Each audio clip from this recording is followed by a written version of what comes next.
Before we begin, take a moment to get comfortable. Let your arms go heavy, your breath slow. And as you listen, feel free to leave a comment sharing what time it is, where you are, and what city or village you're listening from. It's love to know. And if you'd like more quiet stories like this one, don't forget to subscribe so they gently appear when you need them most. Now, let's begin. You walk into the forest, and the first thing you notice is the stillness. The air feels suspended, as if the world has drawn a long, patient breath and decided to hold it. Tall trunks rise around you like solemn guardians, each one rooted firmly in the ground, each one appearing separate, complete, and solitary. Their bark is rough to the touch, lined with grooves that seem to speak of years, of seasons, of storms, endured at a glance. You believe them to be individuals, a maple here, a cedar there, a fir standing rigid against the pull of the wind. Each tree seems to exist for itself, its own roots, its own branches, its own hunger for light. It feels like you are standing among strangers, tall figures who happen to occupy the same space but keep their stories locked within themselves. Your eyes trace upward, following trunks to their leafy crowns. Sunlight filters through the canopy in fractured beams, golden threads breaking apart against a sea of green. A bird flickers across your vision and is gone. A squirrel leaps from branch to branch, making no sound that carries to where you stand. The silence deepens. It is easy, in moments like this, to assume the forest is mute, to believe that the only voices here belong to the wind when it stirs, or to the occasional rustle of a creature moving unseen through the underbrush. You stand still, and the impression builds. Trees do not talk, they simply are. But silence, as you linger longer, is never quite as it seems. You close your eyes, but outside, you begin to notice the subtler textures of sound, the faint creak of wood shifting against its own weight, the whisper of leaves brushing each other high above, the measured rhythm of your own breathing folding into the space. Something in you begins to soften, to open, as though the quiet itself were inviting you to lean closer. The forest, after all, is not still. It is not silent. Its language simply runs on a slower current than your own. When you look again, you notice things you had not seen before. The moss along the trunk is not merely clinging, is flourishing in patterns shaped by the way the tree bends toward the light. A fallen log is not merely decaying, is hosting small communities of ferns and fungi, new life emerging from what seemed like an ending. Even the air, filled with scents of resin and damp earth, carries with it traces of communication. Molecules released by needles, bark, and soil. You realize you are not surrounded by strangers after all. You are in the middle of a conversation, one that is so old, so vast, and so unhurried that it eludes your immediate senses.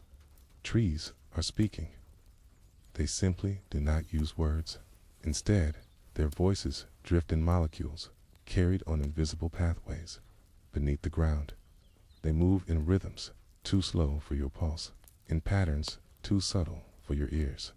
Their communication is layered in timescales of days, seasons, and centuries. Where you look for chatter, they hum with continuity. Where you expect dialogue, they weave together long arcs of cooperation. To see the forest only at first glance is to mistake it for silence. But with patience, you begin to sense the undercurrent to quiet exchange happening just beyond your perception. Consider how a single shaft of light falls through the branches, shifting slightly as the sun arcs overhead. A young sapling leans toward it, its leaves trembling with hunger for energy. A nearby oak, older and taller, already full of sunlight, may in time adjust the angle of its own leaves, shading or allowing space for the younger one. It looks accidental, but beneath the soil, something more deliberate is happening. Invisible threads stretch between their roots, passing signals, passing sustenance at first glance. You see separation, but beneath the glance, you discover connection. The forest is a place of layers. What you see above is only the surface of what lives below. And in this layering, something emerges that feels almost human, a sense of community, of care, of dialogue. But to sense it fully, you must first let go of the notion that the forest is silent. You must allow yourself to imagine that every trunk and branch is part of a wider chorus, one that has been ongoing for millennia. The stillness you hear is not absence, it is presence, so deep, so patient, that it waits for you to adjust your own sense of time. You take another breath. The air feels different now, not emptier, but fuller, as though each inhalation carries not just oxygen, but traces of a conversation you are only beginning to learn how to hear. This is the threshold of understanding. To see the forest at first glance is to believe in silence, to stand longer, softer, more attentive, is to realize silence is only the doorway to listening. And once you begin listening, the ground itself begins to shift in meaning. Beneath your feet lies a hidden architectural network, so intricate, so alive, that it changes everything you thought you knew about trees. Because while trunks rise above, roots spread below, and between them lies the secret of connection. And so the story carries you downward, peer into the unseen, where the forest begins to reveal the threads of its true voice. You bend closer to the earth, as if the soil itself is whispering. At first, you see only what the eye can easily grasp: dark humus scattered with leaves, bits of bark, and the soft crumble of decay. The ground looks quiet, passive, as though its only task is to hold the weight of the trees above. But the forest is never only what it appears. Beneath that thin surface, just past the reach of your eyes, a world stirs with hidden architecture. Roots stretch outward in search of water and nutrients, twisting and branching like veins, antennas. They do not grow aimlessly. They seek, they find. And where roots extend, other forms weave into them slender threads of fungi, so fine that a single strand is nearly invisible. Yet, together, they form a web so vast it can stretch across an entire woodland. This is the secret most walkers never see. Under the soil, there is a network, a web that ties tree to tree, root to root, in quiet partnership. If you could peel back the forest floor like a curtain, you would see these threads glimmering in the half-dark, threads finer than hair, spreading in patterns more complex than any city. This is the mycelium, the living body of fungi. Not the mushrooms you notice after rain, but the hidden filaments that extend endlessly below.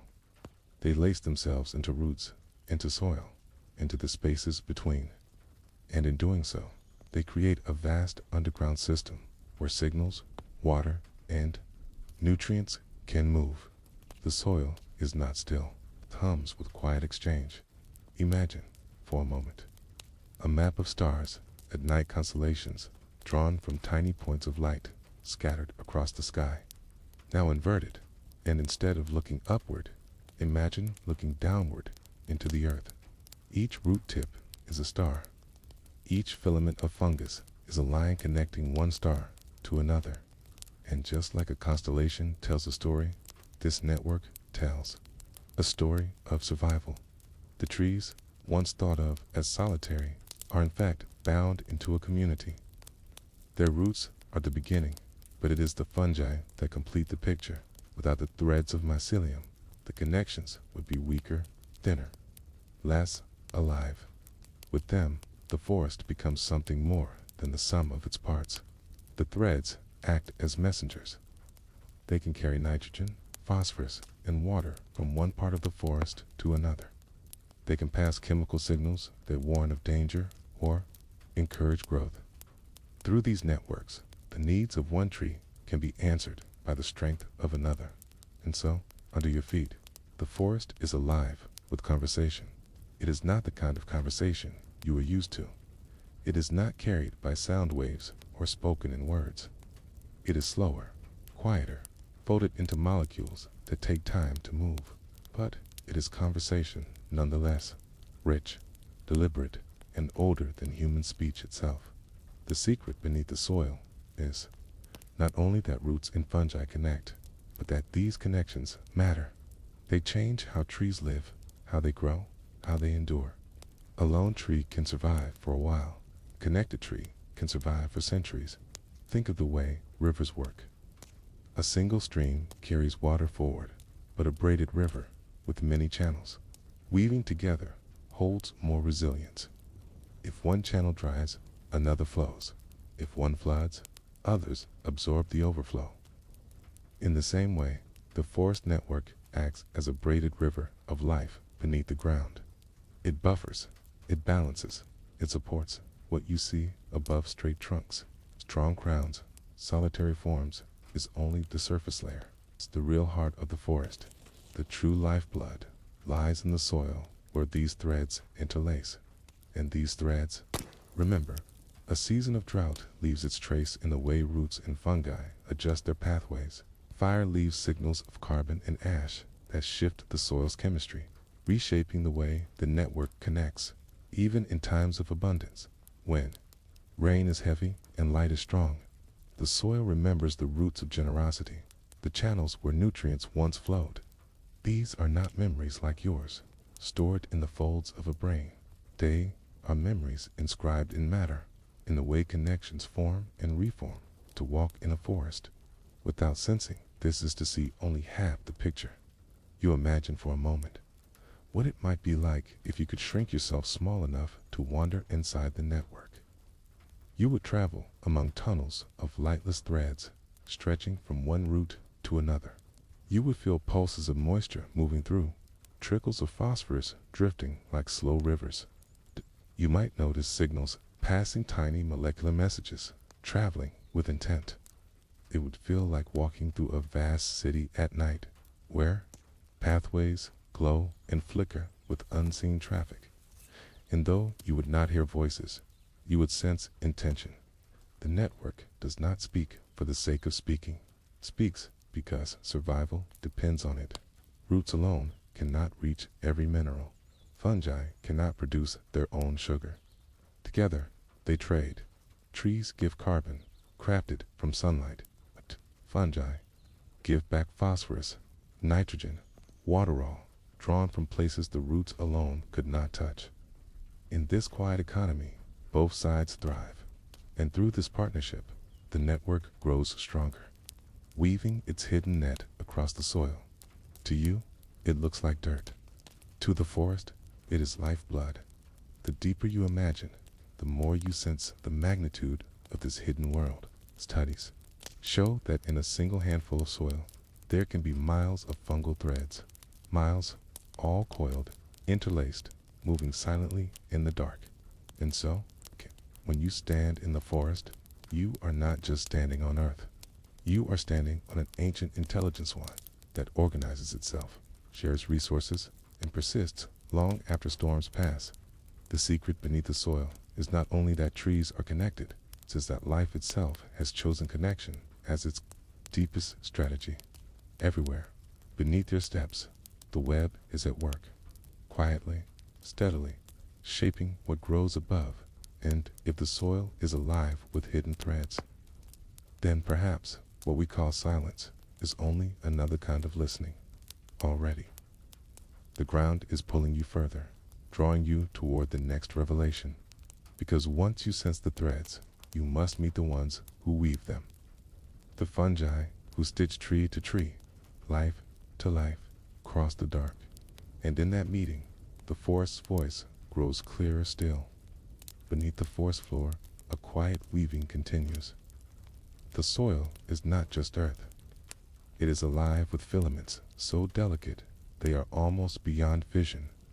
These are the threads of fungi, the true weavers of the underground web. They form what scientists call the mycorrhizal networker partnership between roots and fungi that began hundreds of millions of years ago. long before human cities, long before writing, perhaps even long before trees as we know them. To understand this, you begin with a single root tip, stretches into the soil, searching for water, minerals, any nutrient that might sustain the tree above. But the soil is vast, and roots, though persistent, cannot reach every corner. They can probe only so far. This is where the fungi enter. They extend the reach of the root, forming threads so fine they slip into spaces the root hairs cannot. Together, root and fungus create something larger than either could achieve alone. The partnership is simple, and yet profound. Trees make sugars through sunlight photosynthesis, the alchemy of air and light. But fungi cannot do this. They lack the green machinery of leaves. They live in shadow and depend on others for carbon, the building block of life. In exchange, fungi can gather minerals, phosphorus, nitrogen, or water, locked away in soil particles too dense for roots to unlock. And so, a bargain forms. Sugars for minerals, carbon for survival, light exchanged for earth. This is the mycorrhizal bond, a contract written not on paper, but in molecules. It is not new, not fragile. It has endured for hundreds of millions of years. The very first plants to step onto land did so only with the help of fungi, who reached into the raw stone of the earth and offered minerals in return for food. Without fungi, the land might still be barren, a world of rock and wind. With them, forests rose. When you think of a tree, you might imagine it as a self-sufficient, being roots below, trunk in the middle, leaves above, sunlight captured and turned into growth. But no tree is truly alone. Each one is woven into these fungal threads. Each one depends on them in ways often unseen. Without the fungi, the tree would weaken. Without the tree, the fungi would starve. Together, they create a community of survival. And yet, the mycorrhizal network is not merely transactional. It is not only about food and minerals. It becomes a channel for information. Through these fungal threads, messages pass low, chemical, deliberate. A tree under attack by insects can release signals into its roots, which then travel into the fungal web. Nearby trees receive the signal, and in turn, they adjust their defenses, producing bitter chemicals to ward off the same insects. The fungi are the couriers, carrying the message through soil the way nerves carry signals through your body. The fungi do not care what you call it trade, communication, survival. To them, it is simply life. Scientists, when they first began to trace this, used dyes and isotopes, tracking how sugars moved, how minerals shifted, how one tree gave and another received. The results were startling. A tree in sunlight could pass carbon through its roots into the fungal web, and that carbon could appear in the tissues of a shaded tree nearby. In some cases, old treesy elders of the forest gave carbon to young saplings growing in their shadow. The fungi were the middlemen, passing along the gift. And so, the forest is stitched together, not just by roots, but by threads finer than hair. Threads that move food and warnings alike. When you picture fungi, you may think of mushrooms sprouting after rain, their caps round and fragile, their stems pushing through leaf litter. But these are only the fruit, the visible tip of a vast, hidden body. Imagine an apple on a tree. The mushroom is the apple. The mycelium below is the tree itself. Most of the fungal life remains unseen, woven through the soil, locked into roots, and it is here, in the dark, that the real work is done. The mycorrhizal network expands far beyond the reach of a single tree. A single fungal organism can connect multiple trees, tying them into the same system. In some forests, entire stands of trees are connected through a few dominant fungal species, their threads spanning acres. To walk through such a forest is to move through a single living network. But the fungi are not simply servants. They do not give without cost. They take carbon sometimes more than seems fair. They can favor certain trees over others, rewarding those who provide more sugars, neglecting those who give less. In this way, the fungi act as gatekeepers, choosing which roots receive minerals, which connections thrive. The forest is not governed by kindness alone. It is shaped by negotiation, by quiet balances of trade. And yet, through this balance, the whole system endures. A dry year, a hard frost, an insect swarm the network holds, cushioning the blow, spreading risk across the mini dot. You can think of it like the internet, though the forest web is slower, older, less driven by urgency. Still, it connects many individuals into one system, allowing the flow of resources and information. Each tree is a node, each fungal thread a line, and just as the internet is not the wires alone, but the sharing it enables, the mycorrhizal network is not just threads and soil, but the survival they make possible. To sense this is to see the forest differently. What once appeared as solitary trunks becomes a community tied underground. What once seemed still and silent becomes alive with signals and exchange. The forest speaks, and fungi are its language. You imagine, once again, shrinking yourself small enough to walk through this hidden realm. You step along fungal threads like glowing bridges, each one pulsing faintly with life. Here, sugars move like slow rivers of light. There, minerals shimmer as they pass. The network is not chaotic, it is purposeful, a steady flow of energy back and forth, each pulse a heartbeat of the forest itself. You pause and listen, not with ears, but with imagination. The fungi hum, not in sound, but in presence. A hum of connection, of survival, of ancient companionship. And as you walk this imagined path, you realize that the forest above is only half of the story. The other half, the hidden half, is below. And in that below, life is not separate but shared. The mycorrhizal network is the forest's hidden voice. It has spoken for millions of years, shaping how life grows, how life endures. And only now are we beginning to understand. The forest teaches in silence. It teaches that survival is not strength alone, but connection. It teaches that life thrives, not in isolation, but in partnership. It teaches that sometimes the most important voices are those we cannot hear until we lean close. The fungi have always been there, weaving, whispering, binding. To stand in a forest is to stand within. Their work, to breathe its air, is to breathe the result of their hidden labor.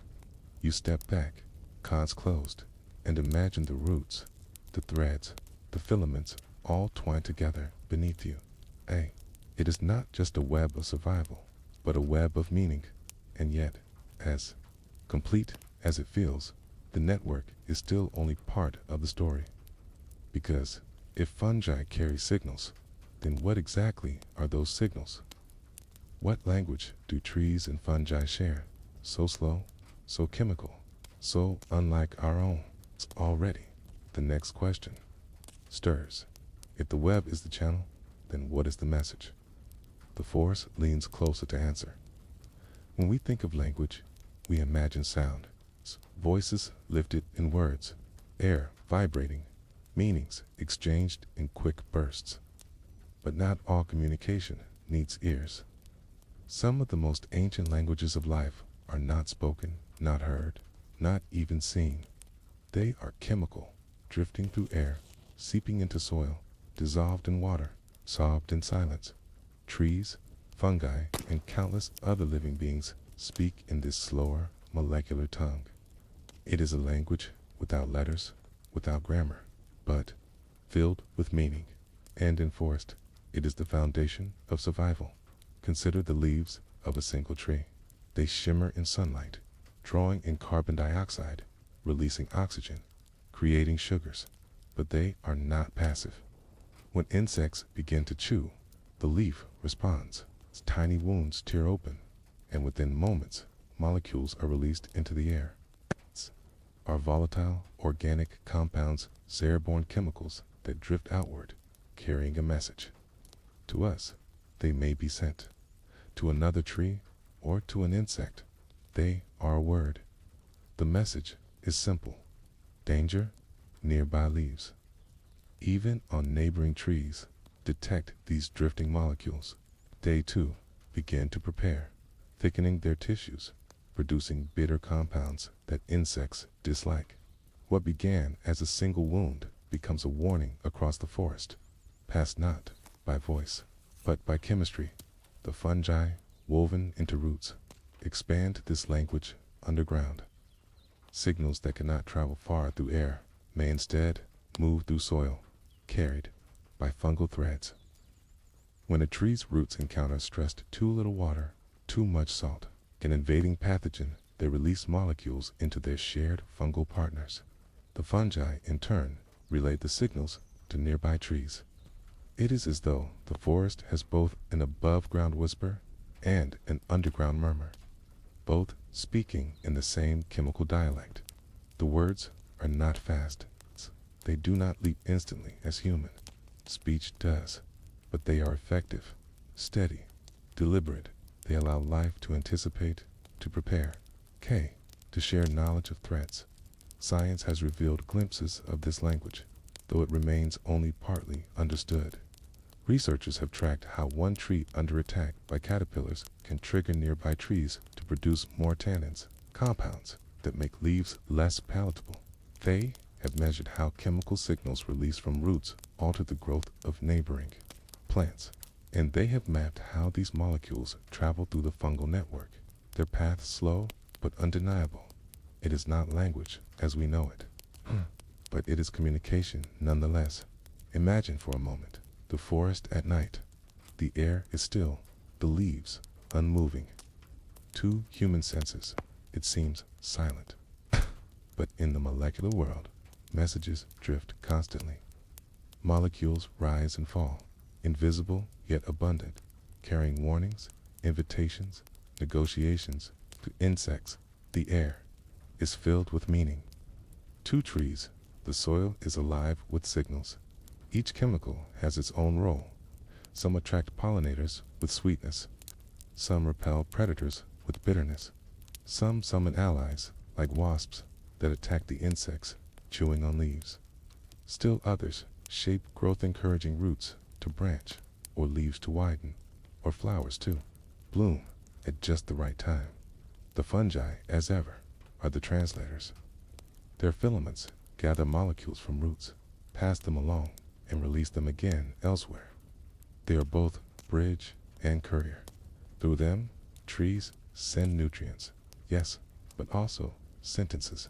In one experiment, scientists shaded a group of seedlings so that they could not make enough sugar. Instead of withering, the seedlings received carbon from neighboring plants, passed through the fungal network. Was this charity, or was it simply the logic of survival, where the death of one sapling could open soil for pathogens that might harm the community? No one can say for sure, but the transfer was real, and it carried with it a kind of message. You are not alone. Other experiments showed trees releasing defensive chemicals, not only when they themselves were attacked, but when connected neighbors were. This suggests that the fungal web is not only a path for food, but a medium for warning, a silent alarm system, written in molecules. The deeper you look, the more intricate it becomes. Roots exude exosomes, tiny vesicles, carrying RNA and proteins, messages in molecular envelopes. These too are picked up by fungi and passed along. It is as though trees and fungi write letters to each other, sealed not in wax, but in proteins, carried not by couriers, but by filaments. If we could shrink ourselves small enough and slow down enough, perhaps we would see the forest not as still, but as endlessly conversational. Molecules rising like breath, sinking like dew, flowing through soil like whispers in water. Every tree a participant, every fungus a messenger, every insect both a listener and a speaker. The question arises, is it truly language, or is it only chemistry. The line is thin. A word, after all, is only a vibration in air. It gains meaning only because another mind interprets it. In the forest, molecules drift and other beings respond. One could argue that is meaning. One could argue that is language to the forest. The distinction may not matter. What matters is survival. What matters is that the message is received. You imagine, again, standing within the soil. Around you, molecules glow faintly as they move, teeny sparks of meaning drifting from root to root. One root releases a warning, another absorbs it, sends a nutrient, another acknowledges. The fungal threads pulse like telegraph wires, carrying signals one way, then another. Slowly, carefully, a conversation continues. One that has been running for millions of years without interruption. Above, the trees sway in the dark, unaware of how human ears demand words.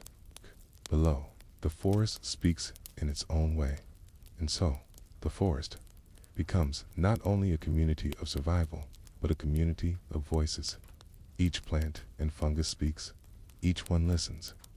Together, they create a chorus not sung, not spoken, but chemical, a chorus so slow, so subtle, that only now are we learning to hear it. The lesson is gentle, but profound. Language need not be fast to be powerful. Connection need not be loud to endure. The forest's language is not ours, but it is language.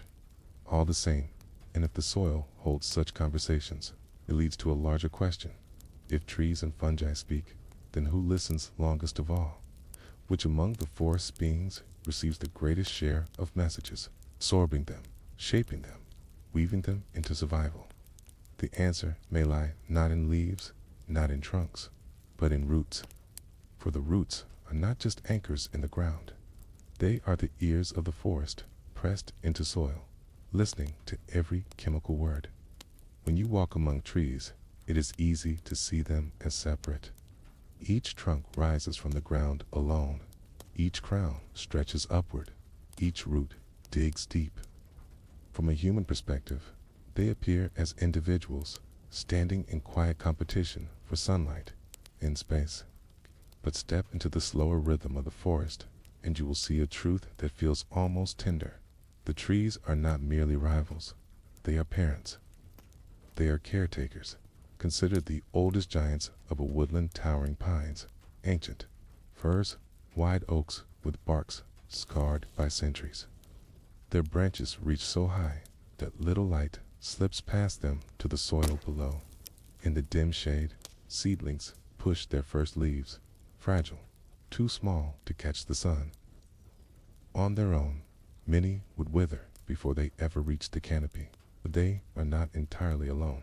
Through the fungal threads beneath the ground, the giants send sugar to the young. The sugars, made in sunlit leaves, flow down the trunks, into roots, and then across the fungal bridges, into saplings, too shaded to survive. It is not charity in the way humans might imagine it, is survival at the level of the forest. For the elders, supporting the young ensures that the woodland continues, that the canopy does not one day collapse into silence. Scientists have traced these movements, marking carbon atoms in the leaves of one tree and then finding them later inside the tissue of another. The path is slow, invisible, but sure. Old trees, their crowns flooded with light, become sources of food for those who grow beneath them. In this way, a forest becomes something like a family. The metaphor of mother trees has become common, especially in the work of forest ecologist Suzanne Simard. She showed how large central trees distribute nutrients across wide networks, feeding their kin and even unrelated neighbors. These trees seem to act as hubs, connected to hundreds of younger stems, each one benefiting from the flow dot. Imagine, then, that beneath every towering trunk lies a quiet generosity. The tree drinks. Light makes sugar and then gives it away. Each filament of fungus is a channel, each root a doorway through which sustenance passes. The sapling does not ask, but it receives. And it is not only food. Signals, too, pass from the old to the young. When a parent tree experiences stress, drought, insect attack, disease passes chemical messages through the fungal web. Seedlings connected to it begin to adjust, altering their growth, priming their defenses, preparing for challenges they have not yet faced. This is inheritance, not of genes, but of warning. In one experiment, scientists cut down several large trees but left their stumps in place. Years later, the stumps were still alive green tissue beneath the barks, still pulsed with life. The secret was that surrounding trees were feeding them, passing sugars into their roots. In this strange reversal, the children kept their parents alive. A forest does not draw hard lines between generations. The logic is ancient. A lone tree can fall and vanish. A forest, by contrast, is a circle of care. Each member, in feeding or warning or sheltering another, assures its own survival through the group. And yet, when you look with human eyes, it is difficult to see. You see trunks, branches, leaves. You see one tree next to another. The connections are hidden. Only by imagining the underground lattice can you feel the quiet flow of food and message from old to young, strong to weak. The parent trees themselves carry history. Their rings mark years of drought, years of rain, fires survived, storms endured. It's that memory, pressed into wood, is also shared chemically through the web of roots and fungi. The young do not inherit the rings, but they inherit the lessons written in molecules that shape their growth. Walk in a forest at dusk, and the impression deepens. The trunks appear like pillars, vast and ancient, their shadows long. You may think of them as monuments, silent, unmoving. But inside, sugars are moving downward, molecules are moving outward. Life is flowing between generations in an unseen embrace. This rhythm of care is not constant, though. It ebbs and shifts. In times of abundance, the flow is generous. In times of scarcity, the flow tightens. Yet even then, parent trees may still send what they can, because the cost of letting the saplings die may be too great. A hollow understory invites erosion, disease, and the slow unraveling of the woodland fabric. The parent-child relationship also works in reverse when needed. After storms strip leaves or insects chew through foliage, large trees may find themselves weakened. At such times, saplings and neighbors may pass sugars back into their roots. What looks like competition from afar is up close, a constant give and take, shifting with the needs of the moment. If you listen with patience, the lesson becomes clear. Survival in the forest is not about isolation. It is about connection, reciprocity, a web of giving and receiving. The tall protect the small. The strong support the fragile. You picture the scene not in human years, but in centuries. A seedling becomes a sapling. A sapling becomes a trunk. The trunk rises into a parent. That parent feeds new seedlings, and when it falls, its body becomes food for the soil, its nutrients returned, its fungi passing onward to new hosts. The cycle is endless, carried forward not by individuals, but by relationships. And so, the forest feels less like a collection of trees and more like a single, breathing community. Its family ties are written in roots, its caretaking sung in molecules. The giants bend down to help the young rise, and in that act, the woodland continues. As you walk beneath the canopy, you realize these trunks around you are not just survivors of storms and years. They are guardians, providers, elders whispering their strength into the smallest leaves. And yet, even in such care, danger still lurks. Parents can feed, they can warn, they can protect, but the threats to a forest are relentless. Insects, storms, drought, fire, disease. The web of caretaking holds, but it must also resist, which leads to another question, okay? As slow and profound as the forest itself, when danger arrives at the roots of one, how does the warning reach them all? You stand at the edge of a clearing and listen with your feet. The soil is cool, spongy, with litter and rain, and the hush that gathers here feels like the beginning of a long sentence. By now, you know the forest is not silent. The ground beneath you is threaded with living lines, and through those lines, messages move. The warning begins where trouble begins, in a single leaf, a single route. A beetle bites, a fungus probes, a drought tightens its fist. The tree feels the change as a difference in pressure, in chemistry, in the tug on its water and sugars. Within moments, tiny signals rise and sink like lanterns in a cave. Some float into the air as scents, okay? Others slip downward into the roots, looking for the underground road. The mycorrhizal threads are that road. Like slender cables woven from life rather than copper, they carry molecules from root to root. A tree under attack releases a cocktail of chemical notes, bitter warnings that say, almost plainly, be ready. Neighboring trees receive the message and begin to shift their inner weather. More defensive compounds in the leaves, okay? Thicker cell walls, slower growth while the crisis passes.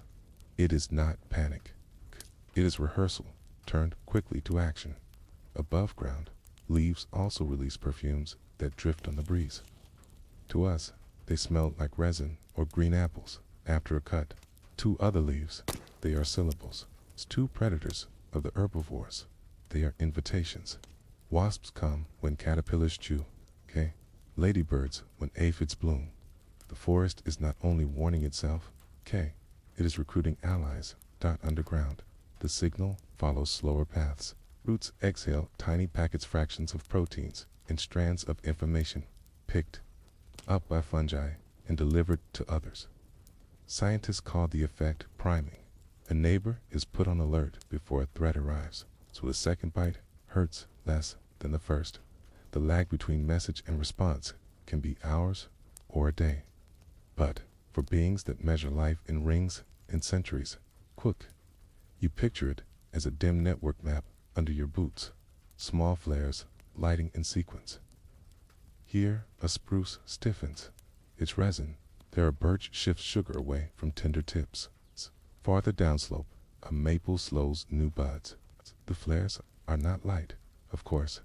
They are concentrations and gradients, tiny rivers changing their course. Yet the image helps you feel the pace, not frenzy, but a thoughtful tightening. Stranger still, the warning sometimes runs ahead of harm. When one species is attacked, unrelated neighbors can profit from the alarm. A pine's trouble can prepare a cedar. A willow's cry can prime an alder. The fungi do not judge kin. They forward what they carry, okay? They're couriers. First, traders. Second, shaping conversation as they go. A question tugs at you. Do the fungi benefit from warning trees? The answer seems to be yes, in the simplest arithmetic of survival. A healthier neighborhood means a steadier supply of sugar. If insects strip the foliage from too many partners, the network starves. So the threads that sell minerals during peace also ferry dispatches during siege. Commerce and communication become the same route, opened for a different kind of traffic. Not all warnings are born from teeth. Some rise from thirst. Falling water table sends a whisper through tissue and thread. Pressure drops in the xylem of plants, tiny water roads, and the roots respond by pulling harder, by thickening walls, by courting more fungal partners who can reach farther into dry soil. The fungi, in turn, respond by expanding their reach, splaying into particle-sized pores that roots cannot enter. When the message of thirst travels, the map of the network changes shape. You think of nerves in an animal, but the forest has no brain, only a habit of coordination. Still, there are hints of bioelectric murmurs, brief flickers of voltage along root surfaces, the faintest pulses riding with the flow of ions. They are not thoughts. They are timing little taps that may speed a chemical word along. Because these warnings are slow. Their power lies in preparation, not escape. Trees do not run. They anticipate. A primed leaf tastes worse to a beetle. A primed bud emerges tougher. Primed root invites helpful microbes that crowd out the ones who mean harm. The message does not change the danger. It changes the receiver. Sometimes the warning carries grief. When a trunk is cut or burns, the roots release floods of signals like bright flags down a dark corridor. Nearby, stems tighten their pores, stash sugar, shutter delicate growth. In some woods, stumps kept alive by neighbors become long-term beacons, their roots acting as junctions that keep traffic moving where the canopy has opened. Loss does not quiet the network. It rearranges it. There are limits. The message weakens with distance. Dry soil slows the couriers. Heavy rain can wash scents from the air, and sometimes species prefer their own company. Certain partnerships are tight, others looser, and roots follow those loyalties. But even with boundaries, the web carries enough to matter. You kneel and press your palm to the ground. The surface is cool. Beneath, it is busy. Its hand grains touch clay. Clay touches root hairs. Hairs braid with fungal threads. Where they meet, little markets and little post offices share a wall. A pulse from here arrives, there not by miracle, but by contact layered millions of times. When insects rise in early summer, warnings rise with them. Entire hillsides of trees adjust together, as though the slope had agreed on a plan. Growth slows. Chemistry hardens. Extra flush of resin gears for sap's licked defense. Predators follow the same roadways. Volatiles in the air guide birds to larvae. Soil signals cue nematodes to hunt grubs at the feet of the afflicted. Alarm, in this place, is orchestration that winter gives a different message. Be still.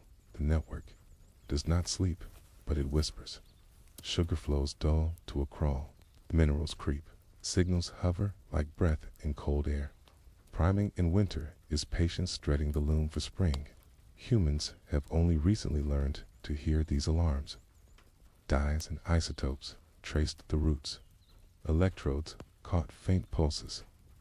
Tiny chambers captured scents and translated them into graphs. The picture is partial, but the story holds. The forest warns itself, and the warning is useful. You wonder whether this knowing changes how you walk. Perhaps you place your feet more kindly. Perhaps you sit longer before breaking a twig.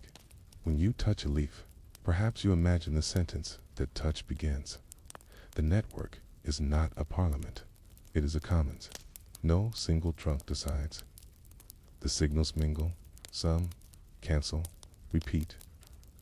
What emerges is a shared posture, not rigid, not loose, but ready. It is less like an order and more like a breath held together. Even seedlings contribute. At bidden cotyledon, the first leaf can rouse a web of neighbors to attention. Small voices count in a system that records not rank, but position. Where you are plugged in matters more than how tall you stand. Sometimes warnings misfire.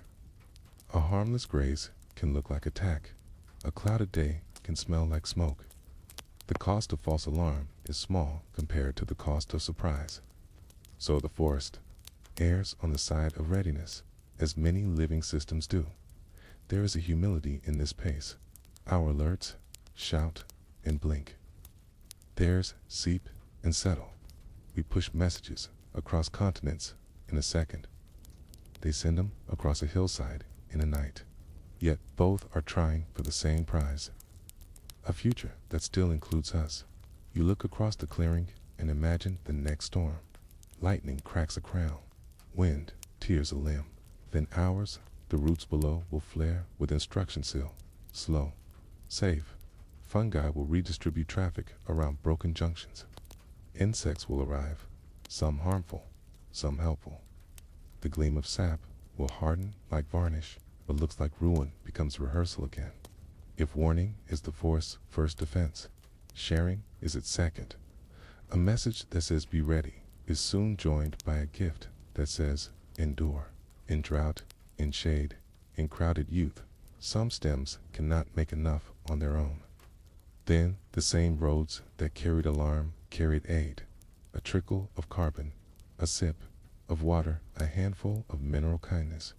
You rise, brushing your hands free of soil, and listen for what comes after the hush of alarm. Across the roots, a slower current begins, like help moving hand to hand along a line. The forest that warns also provides, and somewhere under your feet, the first small transfers have already started, preparing the thirsty for a longer tomorrow. Before you leave the clearing, you sense a promise in ground. Warnings do not end in fear. They open into generosity. It's the same threads that carry alarm can carry relief, passing strength from where it pools to where it is needed most. Follow them, and you will find shape of sharing. You step deeper into the forest, and the air feels richer, almost heavier, though nothing in the light has changed. What you are sensing is not visible, but constant, the quiet commerce flowing beneath the surface. Where warning ended, barter begins. Every route is a stall in a marketplace, every fungal thread a merchant. And the currency here is older than coin. A tree makes what fungi cannot. Sugar, with sunlight, water, and carbon dioxide, it crafts glucose, sucrose, starcha, treasury built from air. But minerals, nitrogen, and phosphorus are out of its reach, locked in soil particles, too fine, too dry, too bound. Roots probe, but their fingers are blunt. Fungi, by contrast, weave threads as narrow as mist. They slide between grains, dissolve stones with enzymes, and sip what trees cannot touch. The partnership is simple, almost elegant. Carbon for minerals, sugar for survival. At a root's tip, where bark thins to the softness of hairs, the exchange is sealed. Fungal hi-fi wrap or pierce, forming a junction that is neither plant nor fungus, but both. Scientists call these junctions arbuscules because their shape resembles little trees. Within them, sugar crosses one way, phosphorus the other, and the balance holds. But the balance is not equal. It is negotiated. The tree offers more carbon to fungi, who deliver more minerals, less to those who slack. The fungi compete among themselves, like traders, lowering prices to win a customer. Roots flow up or down, depending on what they sense. And all of this unfolds in silence, hour by hour, day by day, across millions of contact points. Consider phosphorus, stubborn, sparing, yet essential. It builds DNA, fuels ATP, knits membranes. Without it, growth halts. Fungus that finds a crumb of it and ferries it back to a root is rewarded with a ribbon of sugar. Nitrogen, too, is a prize, though it takes many forms. Some fungi mine it from decaying litter, releasing it like coins from a buried chest. Others rely on bacteria partners within partners that capture it from the air. Each molecule pulled into the web strengthens the whole. It is not only minerals, water itself moves along fungal highways. In drought, hyphae pull moisture from, pours beyond a root's reach, delivering it drop by drop. Trees feed more sugar in return, investing in couriers that keep them alive. It is a trade based not on fairness, but necessity. Each gives what the other cannot afford to lose. The scale staggers. A single tree may partner with dozens of fungal species at once. A single gram of soil may hold several kilometers of hyphae. When you imagine the marketplace, think not of tidy stalls in a row, but of tangled streets crisscrossing in every direction, crowded with merchants whispering across membranes, commerce, shapes, loyalty. Certain trees lean heavily on particular fungi, others spread their bets. Fir, pine, oak, they share partners, but in shifting proportions. Some fungi behave generously, some, like misers, hoarding carbon while offering little back. Yet, even misers persist if the tree cannot sever the tie, for survival does not always permit choice. There are cheats. Some plants ghostly pale, leafless offer no sugar at all. Instead, they tap into the fungal web like thieves into a wire, siphoning carbon made by others. Indian pipe is one such thief. It blooms white in the forest shade, a blossom fed entirely by neighbors who never agreed to share. Yet the fungi allow it, or at least cannot prevent it.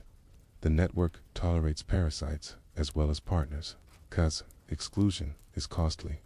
You crouch beside a patch of soil and imagine the flows, threads carrying phosphate molecules to root cells, roots rewarding them with streams of sugar, other threads pulling nitrogen from a decomposing leaf, still others ferrying water from a wet pocket. It is not barter in the human sense, with clear contracts and settled debts. It is more like breath, constant, uneven, but balanced across time. Some days, a tree gives more than it gets. Some days, the fungus provides more than it is paid. Over years, the seesaw steadies, and both persist. In a system where lifespans stretch across centuries, patience is the only currency that holds. This quiet commerce ripples outward. When one tree grows faster, shading a rival, the rival may feed less sugar to its fungal partners, starving them. In turn, those fungi may shift allegiance to the stronger tree. Competition is thus mediated underground, a market of shifting loyalties, invisible to the eye. Yet generosity exists too. A large tree may overpay, sending more sugar than minerals received. The excess does not vanish. It bleeds through fungal threads to neighbors less able to pay. Seedlings in shade often survive because elders leak surplus into the soil bank. Whether this is intentional or incidental hardly matters. The result is survival stitched into the web. Above ground, you see, trunks, bark, crowns. Below, you sense accountants with no faces, balancing ledgers with molecules. No coins clink, no voices rise. Still, the trade never sleeps. Every breath of wind overhead is matched by a trickle of sugar below. Every shadow by an adjustment of flow. The silence carries weight. The forest is not a charity, not a pure commons. It is a marketplace tempered by time, a system that mixes generosity with exploitation, trust with theft. And yet it endures, because the overall sum is life. As you walk, you imagine human markets bustling, loud, quick-hand. Contrast them with this one, slow as roots, vast as hills. Our markets collapse in decades.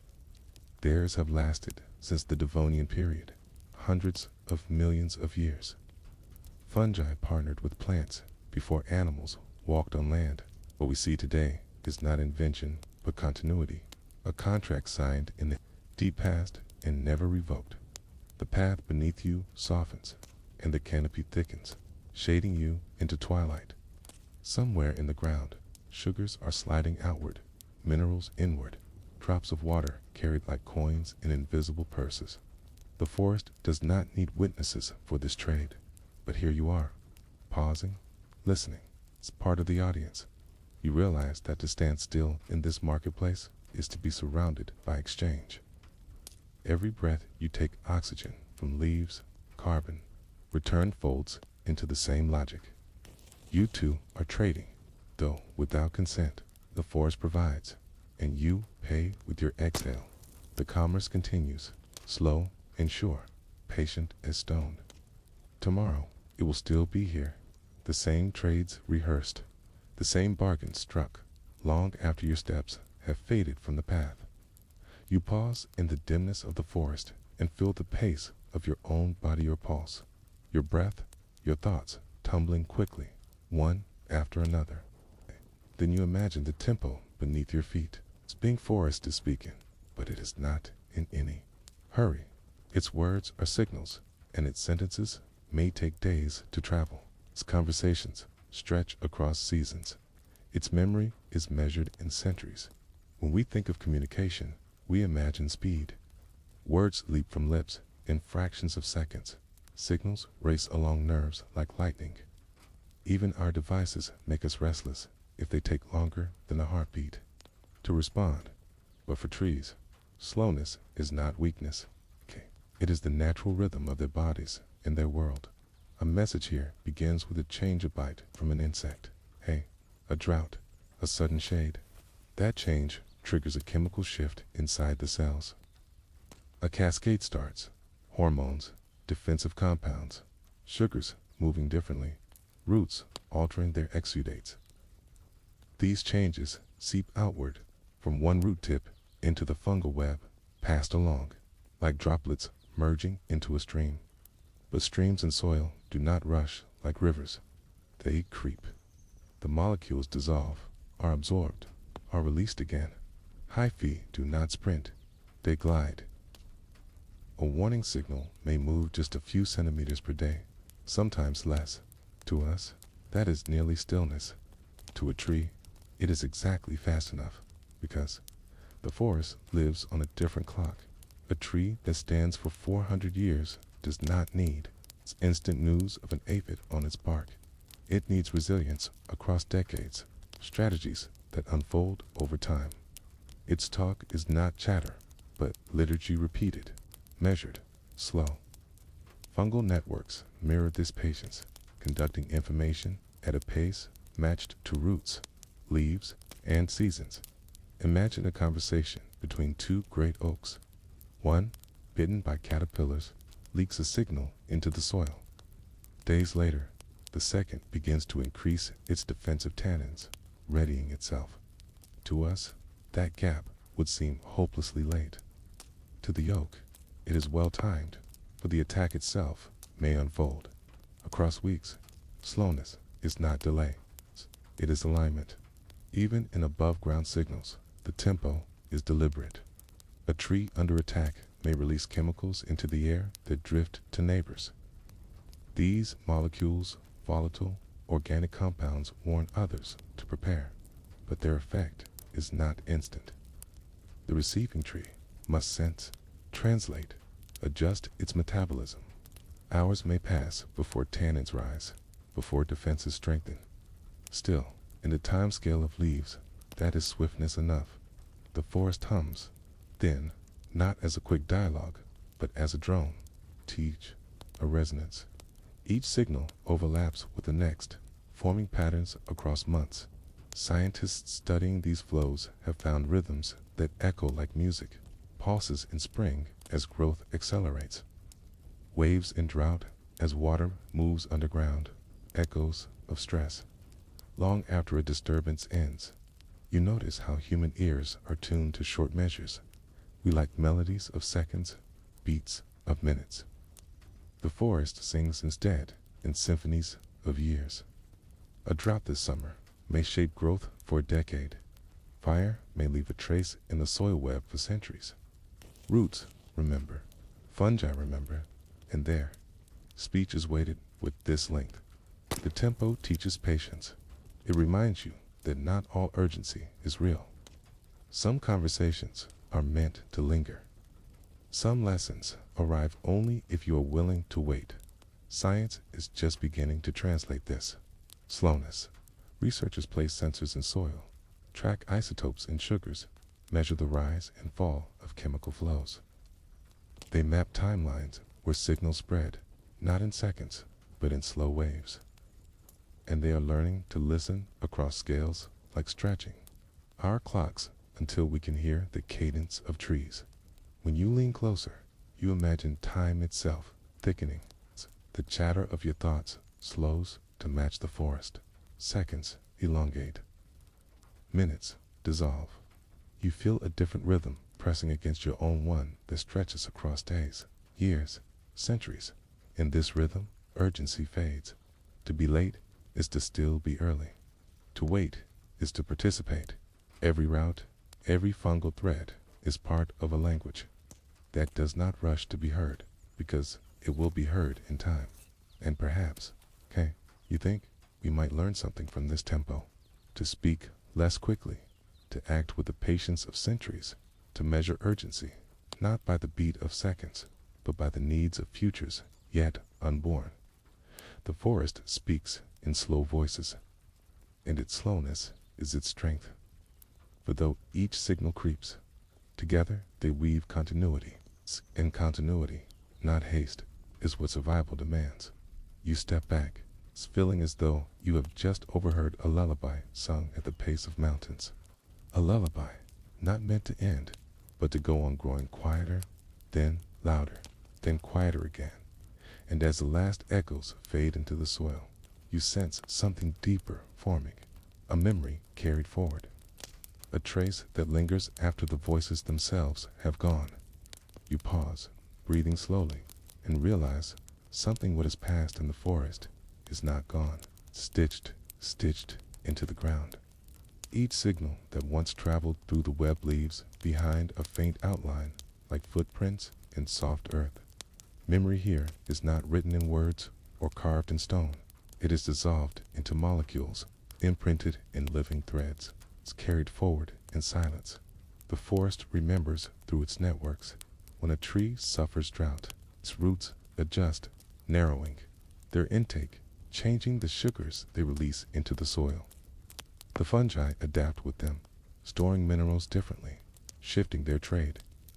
Even after the drought has passed, the patterns remain. Roots keep exuding those altered compounds for months, even years. In this way, the forest records the scarcity, keeping the lesson ready in case it comes again. A forest that has burned holds memory too. Charcoal buried in the soil lingers for centuries, not only as blackened carbon, but as a teacher to roots and microbes. Mycorrhizal fungi that survive fire learn to thrive in ash. The seeds that germinate after flames carry the imprint of heatsome will not even sprout without it. Fire becomes a page in the forest's book, and every generation that follows reads it. There is memory in scars as well. A storm that topples one tree clears light for seedlings, who will grow differently than if the canopy has stayed closed. Those saplings embody the memory of that storm. Their branches, reaching sideways into the gap, are evidence of wind written in wood. Even after the broken trunk rots away, the pattern of growth remains as testimony. Scientists speak of legacy, effects, the echoes of past events that continue to shape forests long after the event itself. These legacies may last decades, centuries, sometimes millennia. A drought in one decade can alter the chemistry of soil in the next. A fungal infection can prime future generations of trees to respond more quickly, more strongly. It is as though the forest does not allow the past to vanish, but folds it into its ongoing song. The network beneath the soil is an archive, but not like shelves of books. It is living, breathing, constantly revising, yet never erasing completely. Information here is not static, it is memory expressed through behavior, through chemistry, through growth. Memory is not about recall, but about resilience. When a young tree grows in the shadow of a parent, it does not begin fresh. The soil it roots into has been conditioned by those who came before. Sugars, acids, minerals, all shaped by decades of exchange, give the seedling a context, a history. Its own story begins already within the story of others. Memory flows downward, seeping from parent to child.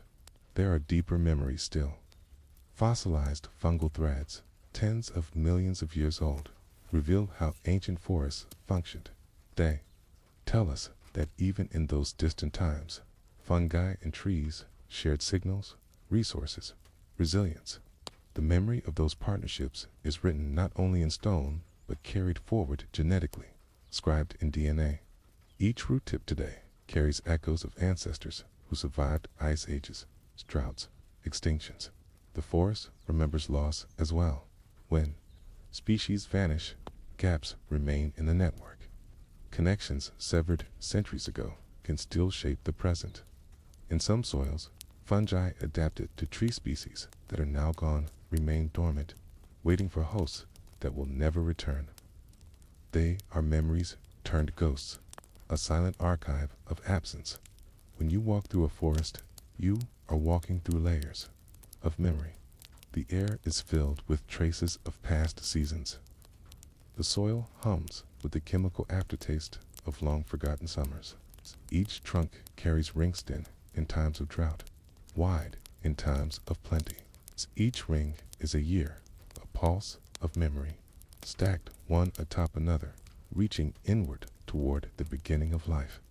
Imagine pressing your hand against a tree. You feel bark, rough and solid. Beneath it lies cambium, living tissue laying down the year's new ring. Beneath that, old rings hold the memory of storms, droughts, floods, insect swarms. The tree is a library, and its wood is the archive. Scientists bore tiny cores to read these rings, and what they uncover is astonishing. Droughts from centuries past, volcanic eruptions marked in sudden thin years, patterns that reveal whole climates. The forest does not forget, but it is not just about events. Memory is also about relationship. When trees share through the network, they change one another. These changes endure. A sapling nourished by an old oak carries that gift forward, growing, stronger, able to give in turn. Memory here is not only data, it is continuity of care. You begin to see memory differently, not as something stored in a box, but as a flow shaping what comes next, always adjusting, always alive. A forest remembers not to keep the past for its own sake, but to prepare for what is coming. Its memory is an investment in survival.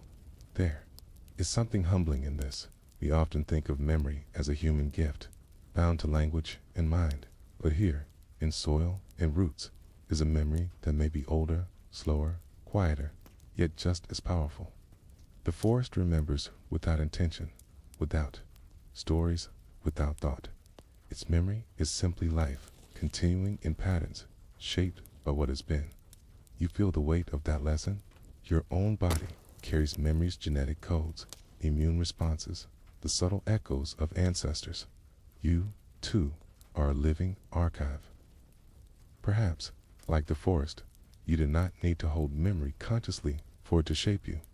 It moves through your cells, guiding responses, preparing you quietly for what may come. The thought settles gently, like leaves drifting onto soil. The forest's memory is deep, patient, enduring. And, as you listen, you sense that memory is also fragile. Just as cutting a network silences voices, erasing a forest erases centuries of memory. Each cleared acre is not just land lost, but knowledge, lost patterns, relationships, zillions that no book can fully capture. You breathe, again, aware of time, not as a straight line, but as rings, circles, spirals. You are standing inside memory, surrounded by it, breathing it, and you wonder if memory can live in roots and fungi. If a forest can carry the past forward, what happens when we finally begin to listen more carefully? What will those quiet memories teach us about endurance, about resilience, about patience in our own lives? The question lingers unresolved, as though waiting for the soil itself to answer. You have always moved through forests as though they were quiet. The wind in the canopy, the rustle of leaves, the crack of branches underfoot, these were the sounds you knew. But beneath those familiar noises, another world was speaking. A world too slow, too subtle, too small for your ears. It took patience, curiosity, and the tools of science to lean closer. The first time researchers placed sensors into the soil, the readings looked like faint murmurs, chemical signals, shifts in sugars, pulses of compounds that seemed too deliberate to be random. Electrodes measured subtle electrical changes, as if something was sending slow, pulsing messages beneath the ground. It was not a voice in any sense we know. but it was not silence either. You picture it like listening to static on an old radio, and then, beneath the fuzz, beginning to recognize a pattern. Something is there, something consistent. A rhythm of life hidden in the hum. Microscopes revealed threads of fungi, thinner than human hair, wrapping around roots, stretching outward into soil. Dyes traced the movement of carbon through these filaments. Sugars produced by one tree's leaves ended up feeding another tree meters away. Radioactive isotopes safe, glowing markers were followed as they passed from one trunk, K, into the ground, through fungi, and into a neighbor's roots. The proof unfolded slowly. Trees were sharing, communicating, cooperating. Scientists called it the Wood Wide Web. At first, the term sounded playful, a metaphor borrowed from computers. But the more data they gathered, the more fitting it became. Networks connected trees across species, across generations, even across entire forests. Information flowed in slow pulses messages, not of words, but of chemistry. You imagine standing in a lab as the first data scrolls across the screen? The scientists lean forward, almost holding their breath. Years of wondering, years of suspicion that something unseen was at work, now appearing as patterns that could not be ignored. There, in glowing lines and measured peaks, was proof that forests were speaking. It was not speech in the human sense. There were no sentences, no language we could translate into words. Instead, the communication was closer to exchange signals of stress, offers of sugar, warnings of drought, records of memory. It was conversation written in chemistry, carried in silence, happening on a timescale too slow for us to notice until now. And as the first discoveries spread, so too did the wonder. Other scientists joined in, mapping networks, tracing connections, measuring flows of nutrients, hormones, minerals. They saw that trees weakened by disease were still feeding their neighbors. They found that saplings in deep shades survived because older trees sent them food. They witnessed warnings pass underground when insects attacked, allowing nearby trees to prepare their defenses. Listening became not just an act of measurement, but an act of humility. We had thought of trees as individuals, competing for sun and space, but the data revealed something else. A forest as a community, a living chorus. Each route was a voice, each fungus a messenger, each exchange a note in a song, too vast to hear all at once. You began to realize that the discovery was not about giving forests something new, but about noticing what was always there. The conversation had been happening for millions of years. We simply lacked the patience, the tools, the willingness to slow down enough to hear. In this way, science became less about invention and more about listening. It was as if humanity pressed its ear against the soil for the first time and caught the faint hum of life weaving itself together. But listening also brought responsibility. Once we knew the forest was speaking, we could no longer treat it as mute. Every chainsaw, every acre cleared, every disruption carried weight beyond what we could see. To cut a forest was not only to remove trees, but to silence a conversation, to sever threads of memory and care. Scientists felt this too. Some described the work as awe-inspiring, even spiritual. Others remained cautious, careful to avoid the temptation of over-romanticizing. Yet, the truth remained. Signals were measured, flows were tracked, patterns were undeniable. Network was there. The forest was alive in ways we had overlooked. You pause and picture yourself kneeling at the edge of the soil, ear pressed against earth. The hum is faint but steady. Messages ripple slowly through the fungal threads. A storm is coming, and roots adjust. A beetle gnaws bark, and chemical alarms spread. A sapling leans in hunger, and sugars flow to it from an elder. It's not human speech, but it is language, nonetheless. Language of survival, of connection, of patience. And as you listen, you feel something stir within.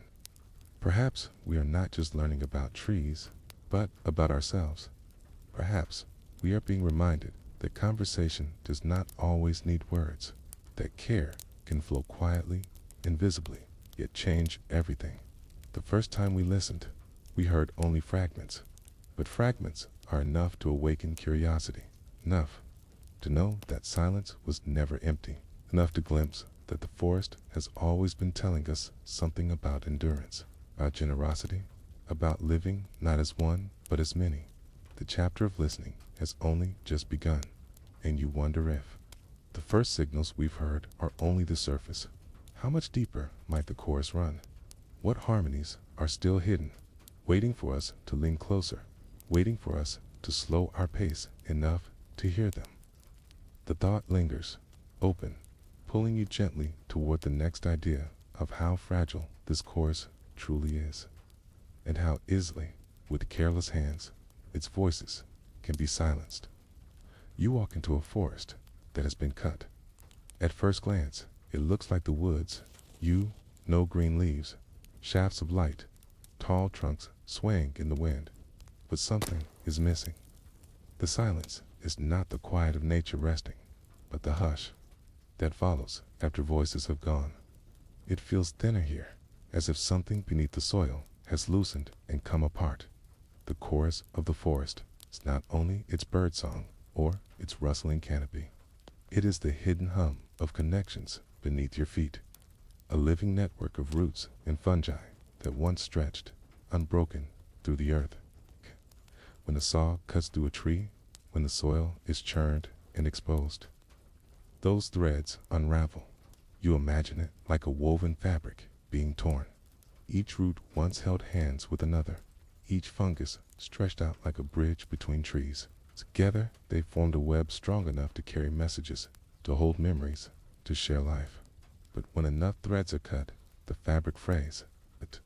In that fraying, the voices grow faint. Scientists have traced this silence. In places where forests are cleared, the mycorrhizal network breaks. Young trees grow weaker without the gifts of the elders. Saplings struggle, unsupported, in the hard soil. Warnings no longer travel. A beetle lands, chews into bark, and no alarm is sent. It is as though the village has been scattered, each house left to fend for itself. You picture a single old tree left standing alone after others have been taken. Its roots reach outward into emptiness, threads cut short where they once joined. Neighbors. The air may still be sweet with pine, but underground, the silence is heavy. Deforestation is not just about losing wood or losing shade. It is about losing voices. Each acre cleared is a library burned, a language silenced, a conversation cut short in mid-sentence. We often measure loss in numbers, hectares, felled, species endangered, but here the loss is also in stories, in messages that can no longer be passed. Forests are resilient, but only to a point. When too many connections are broken, recovery slows. Regrowth may come, but it comes fragmented. Young trees may rise, but without the network, they grow in isolation. The chorus becomes scattered notes instead of harmony. The fragility of this chorus teaches something about interdependence. A single tree is strong, but its true strength lies in being part of many. Its roots were not meant to end at its own trunk, but to flow outward, to touch others, to share. When that is taken away, the forest weakens.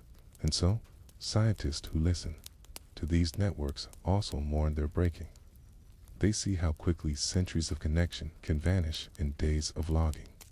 They measure how the underground web collapses, how fungal threads shrivel when their hosts are gone, how soil hardens when the living bridges are severed. Yet, even in this fragility, there is a whisper of resilience. Some fungi remain, clinging to soil, waiting for roots to return. Some connections, though weakened, still hum with faint signals. A forest cut can still, slowly, stitch itself back together, but the process takes years, decades, lifetimes. And the new fabric may never be quite the same as the old. You reflect on how this fragility mirrors our own. Communities, too, can be silenced when connections are lost. Voices fade when we forget how to listen, how to share, how to carry one another. The forest shows us what is lost when bonds are broken, but it also shows us how vital they are in the first place. The fragile chorus, once broken, reminds us of something simple, that life is strongest when it is shared. As you stand in a quiet clearing, the silence feels heavy, but also instructive, for in that hush lies a choice.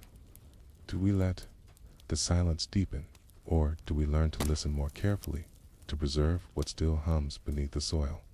The thought lingers like an unfinished note. The chorus may be fragile, but even in its weakness, it offers a lesson. And as you carry this awareness, your mind turns gently toward another truth, that the forest is not only fragile, but wise. Its hidden voices teach not only about survival, but about patience, about generosity, about living in ways older than our own. The forest has no books, no libraries, no schools with walls. And yet, it is perhaps the oldest teacher we have ever known. Its lessons are not written in ink, but in bark and leaf, in the quiet stretch of roots beneath the soil.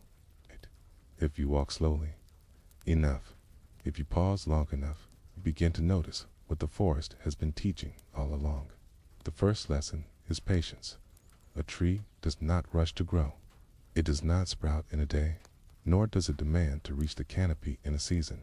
Instead, it takes its time, unhurried, laying down rings that circle year upon year. It survives storms, not by resisting them, but by bending. It teaches you that strength can be quiet, and that progress does not always need to be quick to be real. When you look at the rings of an old tree, you see its journal. Wide rings in years of plenty, narrow ones in years of drought.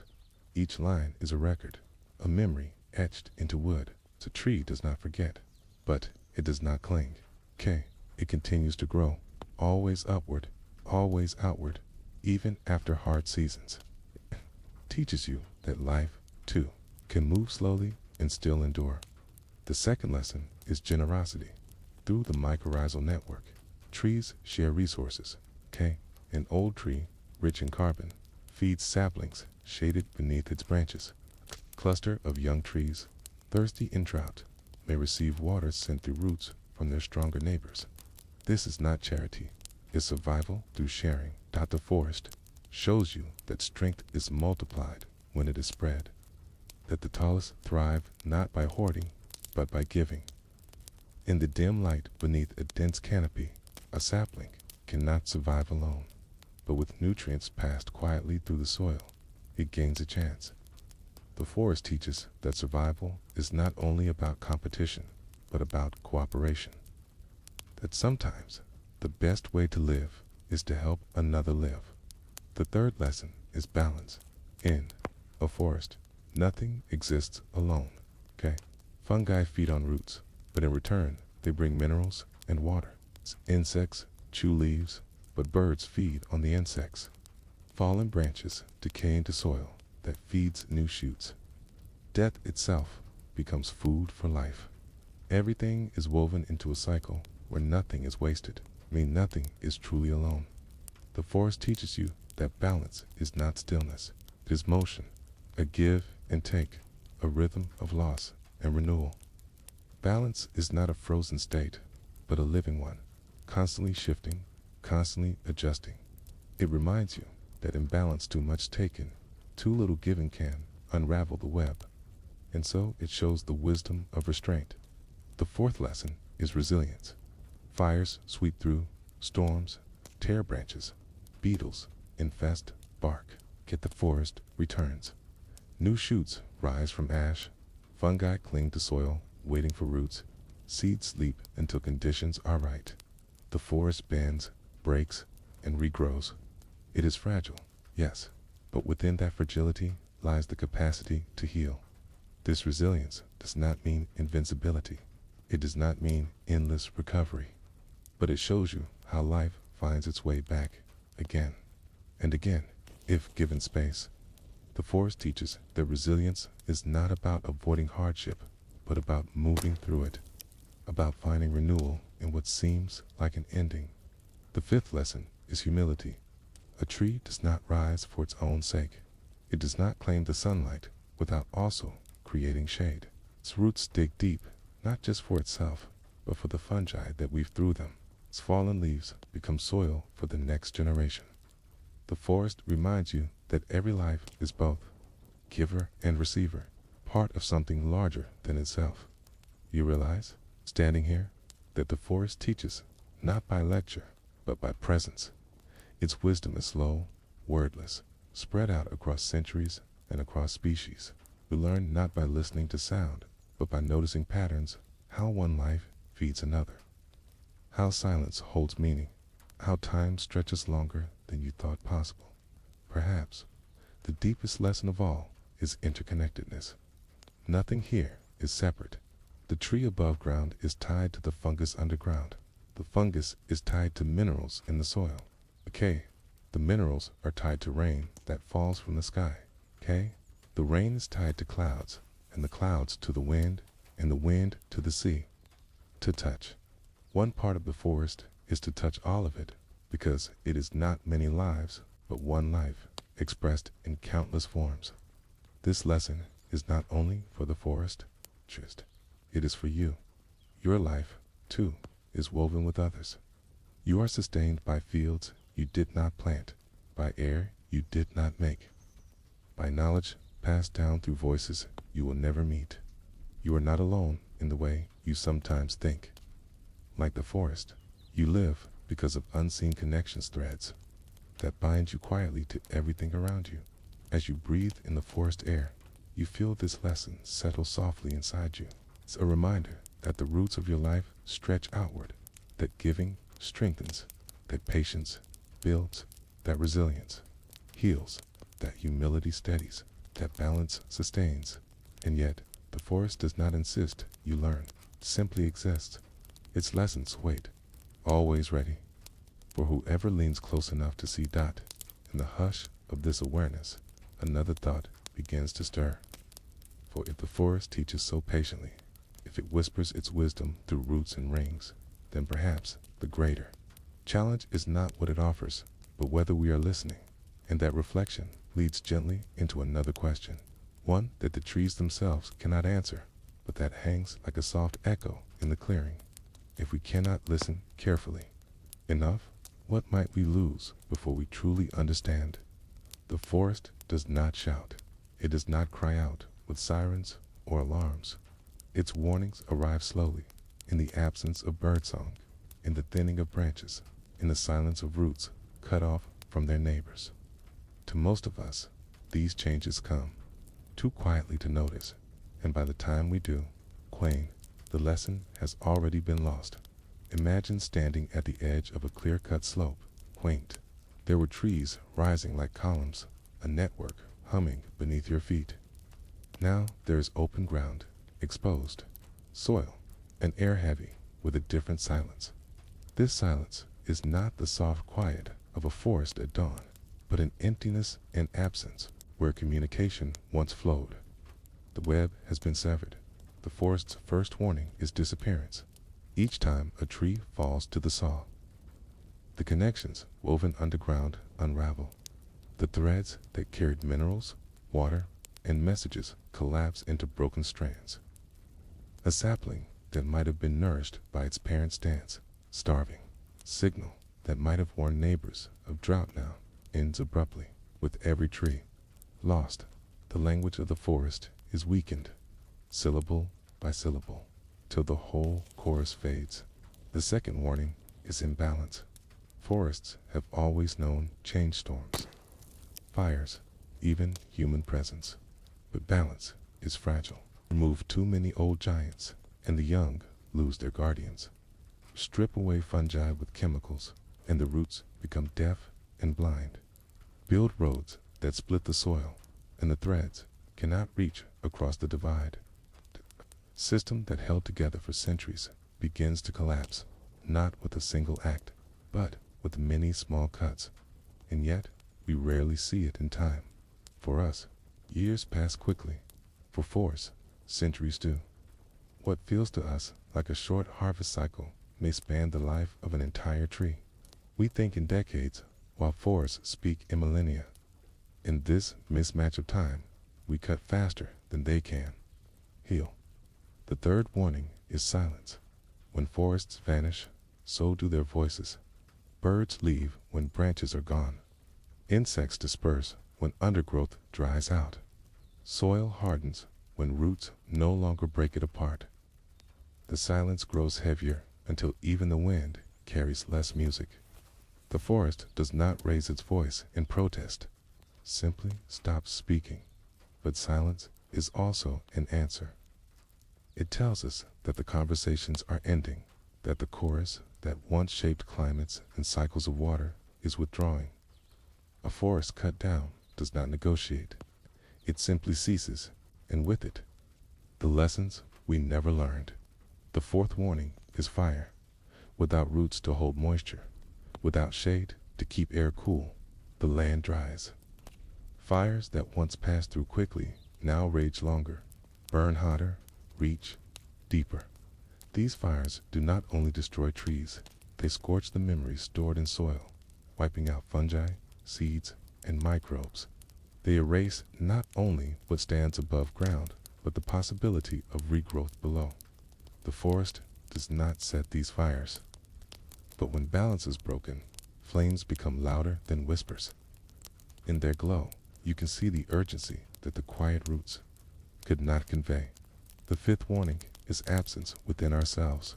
When we silence forests, something in us also grows quiet. For much of human history, forests were our teachers, our protectors, our companions. We carved shelter from their trunks, drew heat from their branches, gathered food from their understory. We told stories of spirits that lived in their groves, gods who spoke through their canopies. To lose forests is not just to lose ecosystems, it is to lose a mirror of our own. It's interconnection. And so the warning is not only about trees, it is about us. We forget that the air we breathe is woven in their leaves. The rain that falls is guided by their canopies. The soil that feeds us is built from their roots. To sever forests is to sever ourselves from the very systems that allow us to endure. You may think the forest is far away, but its threads reach into your life more closely than you feel. Every breath of oxygen carries its imprint. Every glass of water carries its memory. Every field of food depends on its balance. The forest is not separate from humanity. It is humanity's quiet foundation, and yet this foundation trembles. Each year, millions of acres fall to saws, flames, and clearing. Each year, the voices grow fainter. The forest continues to whisper, but fewer and fewer of us lean close enough to hear. The greatest warning of all is this: the forest will endure without us, but we may not endure without it if the roots grow silent. If the canopy thins, if the networks dissolve, the air will grow thinner, the rains more uncertain, the balance more fragile. We will realize too late that the forest wisdom was not only about trees, it was about survival itself. The warning is not given in anger. It is not a curse or a punishment. It is simply a truth. The forest does not need revenge. It does not need to rise against us. It only needs to disappear, and its absence will speak louder than its presence ever did. And so the question settles, like a hush among the trees we still have left. Will we listen while there is still something to hear? The forest does not demand an answer. It waits, patient as always, its roots stretching into the soil, its canopy filtering light. But even patience has limits, and even silence has weight. And as you sit with this awareness, you realize something else. The story of the forest does not end only in warning. It turns, softly, toward reflection, toward the way the same webs of connection live within your own body. You sit with the forest's warning still echoing softly in your mind, yet, as you breathe in the air it is made, you begin to sense another truth. The story of networks is not only out there among the roots and fungi, but within you as well. You are not a single being. You are a colony, a chorus. It's a gathering of cells, microbes, and signals, woven together in ways not unlike the soil beneath a tree. Think of your own body as a forest. Each organ, each system is a grove. The heart beats like a steady old tree in the center. The lungs are wide canopies, filtering air and light into life. Your skin is bark protective, textured, weathered by time. And beneath the surface, hidden from sight, lies your own web of communication inside you. Cells are speaking. They do not use words or sounds, but chemical whispers. Signals made of molecules travel across membranes, carrying instructions, warnings, and comfort. One cell passes glucose to another, as a tree might send sugar through its roots. One cell calls for help, as a sapling might whisper of drought. Tissue responds, and balance is restored. The same patience, the same quiet, the same hidden collaboration. The forest has always lived in you. And then there are the microbes within. Your gut, billions of organisms dwell. Bacteria, fungi, architecture inhabitants that make you who you are. They help digest your food, shape your immune system, even influence your thoughts.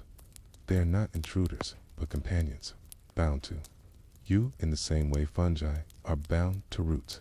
You are not a single life, but a network of many, each giving and taking in an endless flow. Consider this: when you eat, you are feeding not only yourself, but the entire ecosystem within you. When you breathe, you are sharing oxygen with cells that have never seen the sky, but live because of it. You carry within you the same principle that the forest teaches. Survival is not about isolation, it's about connection. Science has given this hidden partnership a name, the microbiome, yet the name cannot capture its poetry, for what you hold is not just a collection of microbes, but an inner woodland, a living reminder that networks sustain all life, whether in soil or skin. And like forests, these inner networks have memory. The immune system recalls past battles. It remembers the trace of an infection, the shape of an invader, the chemical pattern of an old wound. This memory is carried forward, passed from cell to cell, ensuring survival in ways you do not consciously feel. It is as if the soil inside you remembers its seasons, its droughts, its storms, carries those lessons forward. This is not so different from the way a tree, scarred by fire, grows back thicker, or how fungal threads recall where resources once flowed. In you, too, the past shapes the present. Pause and notice how this makes you feel. Perhaps a little smaller, perhaps a little larger. For to know that you are a forest is to know both humility and wonder. The humility is this: you are not entirely your own. Your health depends on countless others, on microbes you cannot see, on cells that live brief, invisible lives, on the air given by distant leaves. You are stitched into webs you will never fully touch. The wonder is this: you are never alone. Even in silence, your body hums with voices. Even in stillness, your cells exchange signals. Even when you sleep, the forest within you is alive, weaving its quiet patterns of life. And so you begin to see the forest's warning not only as a call for the trees, but as a call for yourself. The forest outside suffers when its networks are broken. What happens when your inner networks are frayed? Stress is one way you feel it. When pressure mounts, when exhaustion weighs down, the delicate balance inside you shifts. Some microbes thrive, others weaken. Chemicals surge too quickly. The system loses its calm. It is like a forest in drought, roots struggling to keep pace with heat. Illness is another. When communication fails, when cells stop hearing the signals, when immune memory falters, the body loses its balance. It is like a grove cut from its fungal threads, disconnected, vulnerable, less resilient. But just as forests can regrow, so can you. With rest, the forest inside finds its rhythm again. With nourishment, its roots deepen. With care, its balance restores. You are never locked in silence. You are always in conversation. And each small kindness you offer yourself is another chance for your inner woodland to breathe, to share, to endure. The lesson, then, is simple but profound. To care for yourself is to care for a forest. To breathe deeply is to give light to your inner leaves. To eat with thought is to nourish your inner soil. To rest is to let your canopy recover. And when you care for the forests outside you, you also care for the forests within. For the oxygen they exhale becomes the song your lungs receive. The food they shelter becomes the energy your microbes digest. The cycles of water they sustain become the bloodstream that carries your signals. The distinction between you and the forest is not as wide as it seems. You are a reflection, a fragment, a mirror. The lines blur until you cannot say where. The forest ends and you begin. And so, as the night deepens, you sit with this truth. You are not only listening to forests. You are one, a breathing, pulsing, connected grove, carrying the ancient rhythms of networks inside your very being. And with that realization, another thought stirs gently. If forests live within us, then perhaps we can also learn to listen more closely, to lean nearer to the soil, to hear the hum of roots and microbes alike, and to realize that silence was never the end. It was always the beginning of a deeper kind of hearing. You have carried the forest within you, and now, in stillness, you find yourself leaning closer to the one outside. There is no hurry in this gesture. You simply lower your body, touch the soil with your hands, and bring your ear toward the earth. It is a movement as old as wonder itself. Its stick to press close when silence feels deeper than sound. The ground is cool, damp perhaps, with the memory of rain. The scent of earth rises, dark and rich, carrying with it the breath of centuries. For soil is not merely dirt, it's the slow weaving of lives that have come before. Leaves crumbling into fragments, roots turning to threads, microbes shaping each grain until the very ground becomes a memory of time. And beneath it all, faint but insistent, the forest hums. It is not a hum in the way we usually mean. It's not a note you could record with a microphone, not something that can be captured on a machine. It is instead a pulse you sense, like the rhythm of your own heart when you are lying still at night. Subtle, almost imagined, yet undeniable. The roots are speaking. For millions of years, they have been trading signals. Sugars flow from one tree to another. Minerals are passed back in return, and messages of warning or care move through fungal filaments, thinner than a strand of hair. Every inch of soil is a channel, every connection a whisper, every exchange part of a larger conversation. And though this language is not made for ears, you feel it in your chest. Perhaps it is the way your breath slows, finding rhythm with the unseen flow below. Perhaps it is the way your mind quiets, aware that it has entered into something vast and older than itself. Perhaps it is simply the recognition that you, too, are threaded into networks. And in leaning down, you have found yourself listening not only to the forest, but to life itself. The voices are slow. Messages among trees can take hours, days, even years to ripple across. Okay? Warning might travel only as quickly as the fungi grow. Okay? A gift of carbon may wait until the season allows. This tempo is so different from your own life that it almost feels like another dimension, a slower clock, beating quietly beneath the one you follow each day. And as you lean closer, you realize slowness is not silence. The forest is alive with dialogue, only at a pace your body is not accustomed to noticing.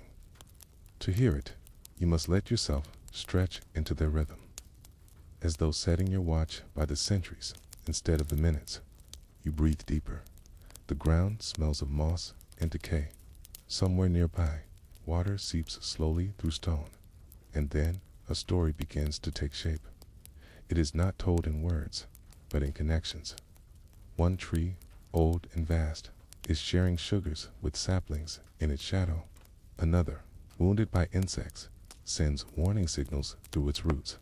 Fungi mediate, trading minerals with one and carbon with another, keeping the cycle alive. Each exchange is a sentence, each movement a phrase, until the forest itself becomes a chorus of memory and care.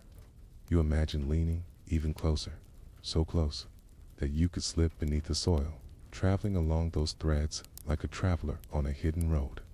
You would pass beneath oaks and pines, feel the shift of messages as you cross from one grove to another, sense how each tree contributes to the whole. It would be like stepping into the bloodstream of a living body, the same body that gives you air, shade, and quiet companionship. In this journey, you see that listening is not only about sound, it is about attention. It is about leaning closer. It is about slowing down until the invisible becomes visible. And perhaps this is what the forest has always asked of us: not to cut, not to consume, not even to protect, but simply to listen, to notice that the world is humming, even when our own lives are too loud to hear it. Scientists, too, have tried to lean closer. They place sensors on roots, measure pulses of chemicals, trace the pathways of sugars marked with invisible isotopes. Their work is careful, deliberate. It's often painstakingly slow, yet what they find confirms what the forest has always known. Communication is everywhere. Some call it the wood wide web.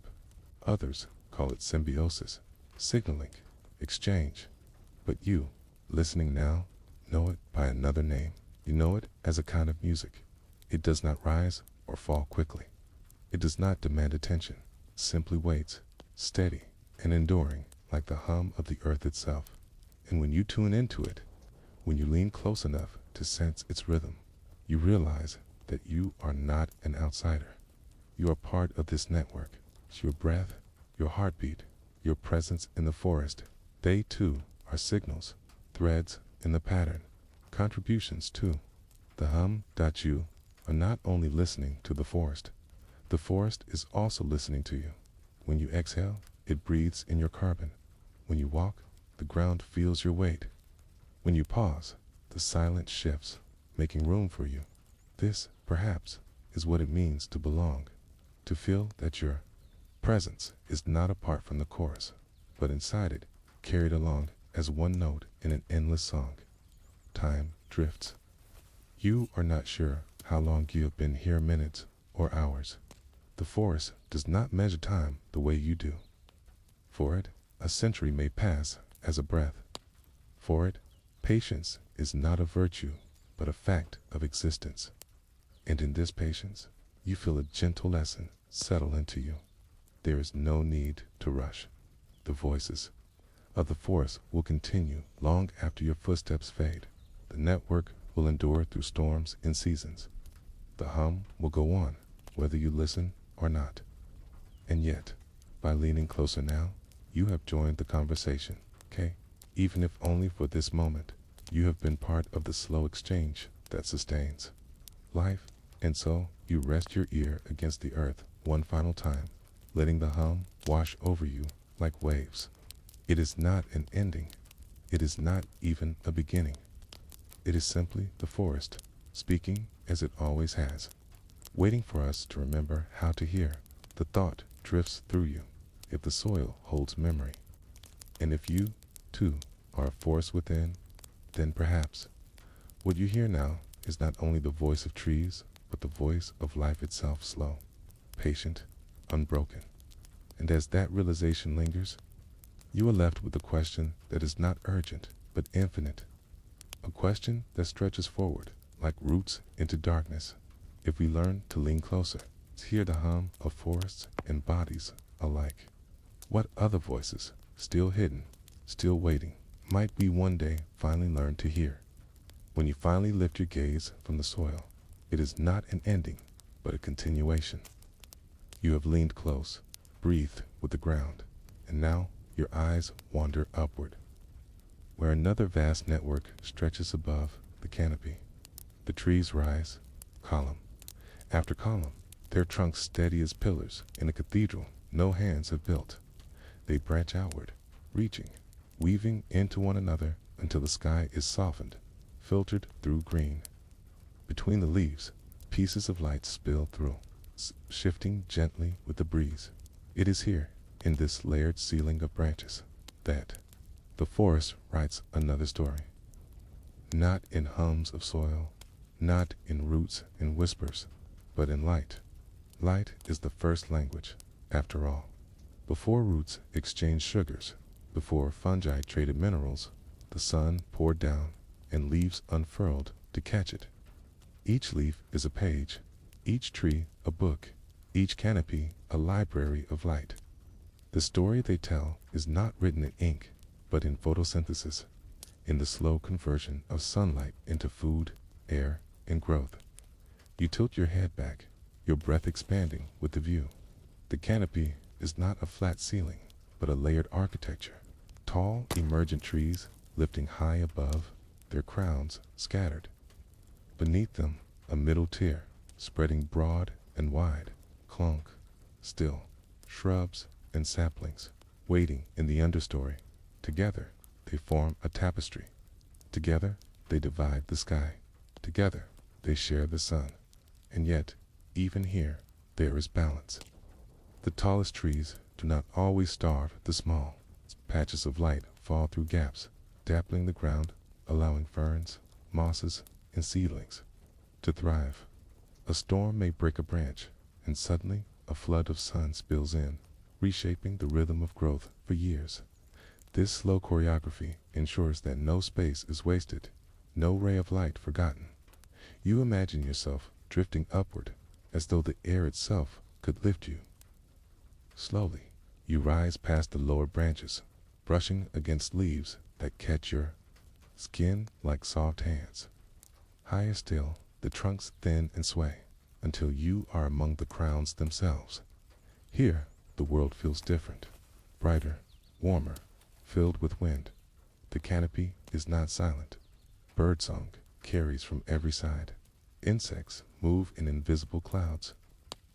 The creak of branches echoes like slow breaths. And above it all, the sky opens it, is not empty. It is not separate. It is part of this same weaving, the backdrop against which every leaf is drawn, the canvas on which shadows are painted. The sky is not beyond the forest. It is within it, spilling between branches, shaping how each plant grows. You think of how often the sky has been seen as something unreachable, a realm for gods and stars. But here, in the forest, the sky bends. Low, enters through the spaces and leaves, and lingers in shafts of light. It does not belong to some distant realm. It belongs here, just as the soil does. And as you watch, you notice how the branches frame in fractured pieces of blue, fleeting glimpses of clouds, sudden openings that feel like windows into infinity. It is as though the forest is reminding you, every view is partial, every perspective framed, every sky filtered by where you stand. Light shifts, shadows drift, time passes without announcement, perhaps hours, perhaps only minutes. The canopy does not measure as you do.